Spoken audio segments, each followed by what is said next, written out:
लोग रिश्तों में हदें पार करते हैं। मेरा एक ऐसा रिश्ता था जिसके लिए मैंने सरहदें पार कर दी। लोग रिश्तों में हदें पार करते हैं। मेरा एक ऐसा रिश्ता था जिसके लिए मैंने सरहदें पार कर दी।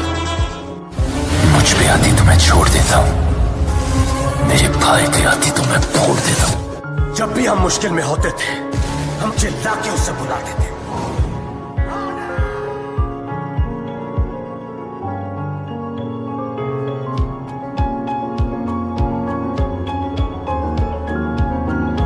लोग रिश्तों में हदें पार करते हैं।